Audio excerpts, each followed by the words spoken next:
ক্ষুধার্ত শিশুকে কোলে নিয়ে এক অসহায় মা ঢুকে পড়ল ঢাকার এক দামি রেস্তোরাঁয়। ভয়ে ভয়ে বলল, স্যার, শুধু এক প্লেট ভাত চাই। ধনী লোকটি প্রথমে তাকালো কঠিন চোখে, কিন্তু কয়েক সেকেন্ডের মধ্যে বদলে গেল তার সিদ্ধান্ত। তিনি এমন কিছু করলেন যা কেউ কল্পনাও করেনি।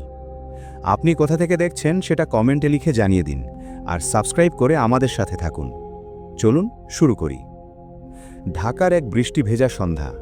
গুলশানের বিখ্যাত খাইয়াম রেস্তোরাঁর কাঁচের দেয়ালে ঝিরঝির বৃষ্টির ফোঁটা মুক্তোর মতো গড়িয়ে পড়ছে।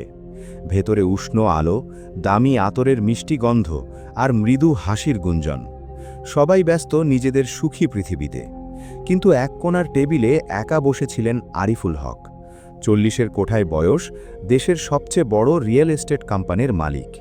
কিন্তু তার চোখের দিকে তাকালে বোঝা যায় সাফল্যের চূড়ায় দাঁড়িয়েও তিনি পৃথিবীর সবচেয়ে নিঃসঙ্গ মানুষ। সামনে পড়ে আছে কাশ্মীরি পোলাও আর খাসির রেজালা, কিন্তু আরিফের মনে হচ্ছিল সব যেন স্বাধীন। তার দৃষ্টি ছিল সামনের খালি চেয়ারটার দিকে। 2 বছর আগে এক ভয়ানক সড়ক দুর্ঘটনায় তার স্ত্রী জ্যোতি আর একমাত্র ছেলে সায়ান তাকে ছেড়ে চলে গেছে। সেই থেকে এই চেয়ারটা সব সময় খালি থাকে। দীর্ঘশ্বাস ফেলে আরিফ বিড়বিড় করে বললেন, আজও তোমাদের কথা খুব মনে পড়ছে জ্যোতি। আমাদের সায়ান এখন কত বড় হতো। ঠিক সেই মুহূর্তে একটা নরম কাঁপা কাঁপা কণ্ঠ তার ভাবনার জাল ছেড়ে দিল। স্যার, কিছু মনে না করলে আপনার থালার খাবারটা কি আমি নিতে পারি? আমার বাচ্চাটা সকাল থেকে কিছু খায়নি। আরিফ দেখলেন তার সামনে দাঁড়িয়ে এক যুবতী, পরনে একটা পুরনো বিবর্ণ সালোয়ার কামিজ। তার বুকের কাছে লেপ্টে আছে ছোট্ট একটা শিশু। মেয়েটার চোখে রাজ্যের ক্ষুধা আর লজ্জা, কিন্তু তার চেয়েও বেশি ফুটে উঠেছে মায়া। রেস্তোরাঁর গুঞ্জন মুহূর্তের জন্য থেমে গেল। আশেপাশের টেবিল থেকে উৎসুক চোখগুলো তাদের দিকে তাকিয়ে। আরিফের বুকের ভেতরটা মোচড় দিয়ে উঠল। এই মেয়েটির জায়গায় যদি আজ তার জ্যোতি থাকত, যদি তার সায়ানকে নিয়ে এমনভাবে রাস্তায় ঘুরতে হতো। ভাবনাটা মাথায় আসতেই তার শরীরটা কেঁপে উঠল। আরিফ ওয়েটারকে ডাকলেন। ওয়েটার এসে মেয়েটির দিকে তাকিয়ে বলল, এই, তোমাকে কে ঢুকতে দিয়েছে এখানে? দারোয়ান, এই দারোয়ান! দারোয়ান ছুটে আসতে আরিফ ওয়েটার এবং দারোয়ানকে থামিয়ে দিয়ে ওয়েটারকে ফিসফিস করে কিছু নির্দেশ দিলেন। তারপর মেয়েটির দিকে তাকিয়ে নরম গলায় বললেন, আপনার আর আপনার বাচ্চার জন্য খাবার আসছে। কিছুক্ষণ পর ওয়েটার গরম ধোঁয়া ওঠা বিরিয়ানি, কাবাব আর বোরহানির গ্লাস নিয়ে এলো। মেহেরের চোখ দিয়ে টপ টপ করে জল গড়িয়ে পড়ল। সে তার ছোট্ট মেয়ে ঐশীর মুখের দিকে তাকিয়ে কাঁপা কাঁপা হাতে খাবারটা খেতে শুরু করল। আরিফ নিঃশব্দে বিল মিটিয়ে বেরিয়ে এলেন, কিন্তু রেস্তোরাঁর বাইরে এসেও তিনি যেতে পারলেন না। একটা অদ্ভুত টান তাকে আটকে রাখল। তিনি দেখলেন মেহের তার মেয়েটাকে বুকে জড়িয়ে বৃষ্টিতে ভিজতে ভিজতে হেঁটে যাচ্ছে। আরিফ আর নিজেকে সামলাতে পারলেন না। নিজের দামি গাড়িটা একপাশে রেখে একটা মাথা ঢাকা চাদর পরে কিছুটা দূরত্ব বজায় রেখে মেহেরকে অনুসরণ করতে শুরু করলেন। গুলশানের ঝকঝকে রাস্তা পেরিয়ে ওভারব্রিজের নিচ দিয়ে সরু গলি ঘুরে মেহের যেখানে থামল, সে দৃশ্য দেখার জন্য আরিফ প্রস্তুত ছিলেন না। কমলাপুর রেল লাইনের পাশের এক ভাঙা বস্তির ধারে পরিত্যক্ত মরচে ধরা একটা ভাঙা বাসের ভেতর মেহের তার সন্তানকে নিয়ে প্রবেশ করল। যে বাসের জানলা ভাঙা, আসনগুলো ছেঁড়া, সেটাই তাদের আশ্রয়, তাদের বাড়ি। এই শহরে হাজার হাজার কোটি টাকার বাসা তৈরি করেন তিনি, অথচ একটা অসহায় মা তার সন্তানকে নিয়ে একটা ভাঙা বাসে রাত কাটাচ্ছে। সেই রাতে নিজের আলিশান বিছানায় শুয়ে এক মুহূর্তের জন্য ঘুমাতে পারলেন না আরিফ। পরদিন সকাল থেকে এক অদ্ভুত খেলা শুরু হলো। মেহের প্রতিদিন সকালে ঘুম থেকে উঠে দেখত বাসের দরজার কাছে একটা করে মোড়ক রাখা। কোনোদিন তাতে থাকত শিশুর জন্য গুঁড়ো দুধ, ন্যাপি আর গরম কাপড়। একদিন মোড়কের সাথে একটা চিরকুটো পেল সে। তাতে একটা মোবাইল নম্বর লেখা, আর নিচে লেখা, যে কোনো প্রয়োজনে ফোন করবেন। মেহের কাঁদবে না হাসবে তা বুঝতে পারছিল না। এই অচেনা ফেরেশটা কে যে তার সব খবর রাখছে? সে রাস্তার পাশের এক দোকান থেকে মোবাইলটা নিয়ে অনেকবার চেষ্টা করল, কিন্তু ওপাশ থেকে কেউ ধরল না। 1 সপ্তাহ পরের কথা, সেদিন মুষলধারে বৃষ্টি নামল। ঐশীর ছোট্ট শরীরটা জ্বরে পুড়ে যাচ্ছে। মেহের পাগলের মতো মেয়েকে বুকে নিয়ে বেরিয়ে পড়ল। ভিজে চুপচুপে হয়ে যখন কাছের এক বেসরকারি হাসপাতালে পৌঁছল, তখন রিসেপশন রুমের মেয়েটি শীতল গলায় জানালো, আগে অগ্রিম টাকা জমা দিন, তারপর ডাক্তার দেখবে। মেহেরের পায়ের নিচের মাটি যেন সরে গেল। সে কাঁদতে কাঁদতে বলল, আমার কাছে টাকা নেই, কিন্তু আমার মেয়েটা মরে যাবে, দয়া করে কিছু করুন ম্যাডাম। কিন্তু হাসপাতালের নিয়ম বদলালো না। হঠাৎ মেহেরের মনে পড়ল সেই চিরকুটের কথা। সে রিসেপশন রুমের মেয়েটির পা জড়িয়ে ধরে বলল, আপা, আপনার মোবাইলটা থেকে শুধু একটা মেসেজ পাঠাতে দিন, আমার মেয়ের জীবনটা বেঁচে যাবে। মেয়েটির মায়া হলো। মেহের ভিজে যাওয়া কাগজটা থেকে নম্বরটা টাইপ করে শুধু লিখল, আমার মেয়ে খুব অসুস্থ, আমরা গ্রিন লাইফ হাসপাতালে আছি, আমাদের বাঁচান।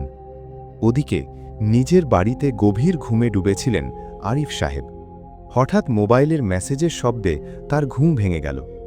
অচেনা নম্বর থেকে আসা মেসেজটা পড়া মাত্রই তার বুকের ভেতরটা ধরা সমরে উঠল। এটা তো সেই মেয়েটি। এক মুহূর্ত দেরি না করে গাড়ির চাবি নিয়ে ঝড়ের বেগে হাসপাতালের দিকে ছুটলেন তিনি। হাসপাতালে পৌঁছে আরিফ যা দেখলেন তাতে তার হৃদয় ভেঙে গেল। মেহের রিসেপশন রুমের মেঝেতে বসে ঐশীকে বুকে জড়িয়ে ধরে বিলাপ করছে। আরিফ গর্জন করে উঠলেন, এখানে চিকিৎসক কোথায়? এই বাচ্চাটার এক্ষুনি চিকিৎসা চাই। আরিফুল হকের নাম আর তার ক্ষমতা সম্পর্কে চিকিৎসালয়ের সবাই ওয়াকিবহল ছিল। মুহূর্তের মধ্যে চিকিৎসক, নার্স ছুটে এলো। ঐশীকে জরুরি বিভাগে ভর্তি করা হলো। সমস্ত পাওনা পরিশোধ করে আরিফ যখন মেহেরের পাশে এসে দাঁড়ালেন, মেহের তার পায়ে ইউটিয়ে পড়তে চাইল। আরিফ তাকে ধরে তুলে বললেন, আমারও একটা সন্তান ছিল, আমি তাকে বাঁচাতে পারিনি, কিন্তু আপনার মেয়ের আমি কিছু হতে দেব না। দুদিন পর সকালে ঐশীর জ্বর কমে গেল। আরিফ নিজের হাতে মেহেরের জন্য সকালের নাস্তা নিয়ে এলেন। সেদিনই তিনি তার অফিসের ম্যানেজার সালিম সাহেবকে ডেকে পাঠালেন। তাকে নির্দেশ দিলেন বসুন্ধরার সবচেয়ে ভালো একটা আবাসিকে একটা ছোট দুরুমের ফ্ল্যাট কিনে সেটাকে সুন্দর করে সাজিয়ে ফেলতে, এমনভাবে যেন একটা ছোট্ট পরিবার সেখানে শান্তিতে থাকতে পারে। বিকেলে হাসপাতাল থেকে ঐশীকে ছাড়পত্র দেওয়া হলো। মেহের যখন ভাবছে এখন আবার কোথায় যাবে, তখন একজন ভদ্রলোক তার সামনে এসে দাঁড়ালেন। ম্যাডাম, আমি জাবেদ, আরিফ সাহেব আমাকে পাঠিয়েছেন আপনাদের নিয়ে যাওয়ার জন্য। বিস্মিত মেহের গাড়িতে উঠে বসল। গাড়িটা যখন বসুন্ধরার এক সুন্দর সাজানো গোছানো বাসার সামনে এসে থামল, তখনও সে কিছু বুঝতে পারছিল না। জাবেদ বাসার দরজা খুলে চাবিটা মেহেরের হাতে দিয়ে বলল, ম্যাডাম, আজ থেকে এটা আপনাদের নতুন ঠিকানা। জনাব আপনাদের জন্য এই উপহারটা পাঠিয়েছেন। মেহেরের বিশ্বাসই হচ্ছিল না। তার চোখ দিয়ে ঝরঝর করে পানি পড়তে লাগল। সে শুধু ফিসফিস করে বলতে পারল, আমাকে জনাবের কাছে নিয়ে চলুন, একবার শুধু তার সাথে দেখা করতে দিন।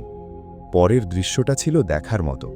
হক আবাসনের বিশাল কার্যালয়ে দামি দামি পোশাক পরা কর্মকর্তাদের হতভম্ব করে দিয়ে মেহের তার সন্তানকে বুকে চেপে ছুটে গিয়ে সোজা আরিফের ঘরের দরজা খুলে ভেতরে ঢুকে পড়ল।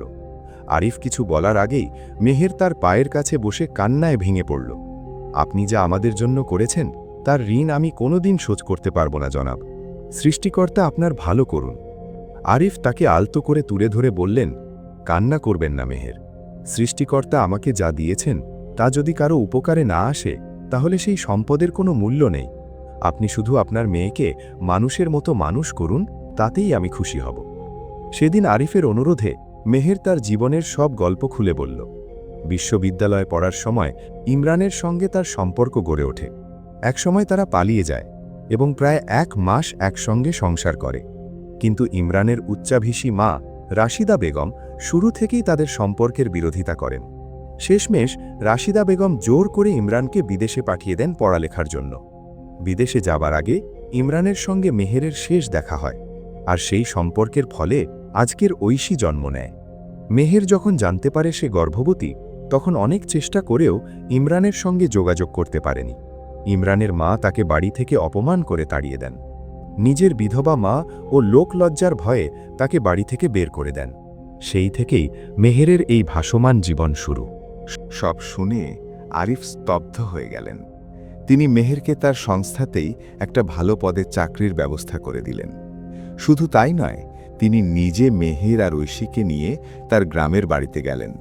সেখানে গিয়ে মেহেরের মায়ের সব ভুল ভাঙালেন এবং তাকে বুঝিয়ে ঢাকায় নিয়ে এলেন, যাতে তিনি নাতনির দেখাশোনা করতে পারেন। এর মধ্যে তিনি তার নিজের লোক দিয়ে বিদেশে ইমরানের সাথে যোগাযোগ করলেন। ইমরান যখন জানতে পারল যে তার একটা মেয়ে আছে, সে প্রথমে বিশ্বাস করতে পারেনি, কিন্তু সব প্রমাণ দেখার পর সে অনুতাপে দগ্ধ হতে লাগল। সে তার মা রাশিদা বেগমকে ফোন করে সব সত্যি জানতে পারল। মায়ের এই নিষ্ঠুরতার কথা জানতে পেরে ইমরান তার সাথে সব সম্পর্ক ছিন্ন করার হুমকি দিল এবং দেশে ফিরে মেয়ের সাথে দেখা করার জন্য আকুতি জানাতে লাগল। ওদিকে রাশিদা বেগম যখন দেখলেন তার ছেলের চোখে তিনি কতটা নিচে নেমে গেছেন এবং নিজের একমাত্র নাতনির মুখ দেখার অধিকারও হয়তো তিনি হারাতে বসেছেন, তখন তার অহংকার চূর্ণ বিচূর্ণ হয়ে গেল। তিনি একা নিঃসঙ্গ হয়ে পড়লেন। কয়েক মাস পরের এক ঝলমলে সকাল। মেহের এখন আর সেই অসহায় ভীতু মেয়েটি নয়, সে এখন একজন আত্মবিশ্বাসী কর্মজীবী নারী। তার মা পরম যত্নে ঐশীকে বড় করছেন। তাদের ছোট্ট বাসাটা এখন স্বর্গ। কিছুদিন পর গভীর অনুশোচনা নিয়ে ইমরান দেশে ফিরে আসে। তার দীর্ঘ অবস্থান আর ছেলেকে হারানোর ভয়ে অবশেষে রাশিদা বেগমের মন গলে যায়। তিনি নিজে মেহেরের কাছে গিয়ে অতীতের সব ভুলের জন্য ক্ষমা চান এবং প্রথমবারের মতো তার নাতনি ঐশীকে বুকে টেনে নেন। এই শুভ পরিণয়ের সম্পূর্ণ দায়িত্ব নেন আরিফুল হক। তিনি অভিভাবক হিসাবে ধুমধাম করে মেহের আর ইমরানের বিয়ের আয়োজন করেন। সেই অনুষ্ঠানে সকলের আশীর্বাদ নিয়ে এক হয় দুটি বিচ্ছিন্ন হৃদয়, আর ছোট্ট ঐশী ফিরে পায় তার সম্পূর্ণ পরিবার। আরিফের চোখটাও চিকমিক করে উঠল। তিনি তার হারানো পরিবারের ছায়া হয়তো এই ছোট্ট পরিবারটির মধ্যেই খুঁজে পেয়েছিলেন। এক নীরব পবিত্র সম্পর্ক তাদের বেঁধে ফেলেছিল, যার মহত্ব যে কোনো নামের চেয়েও অনেক ঊর্ধ্বে।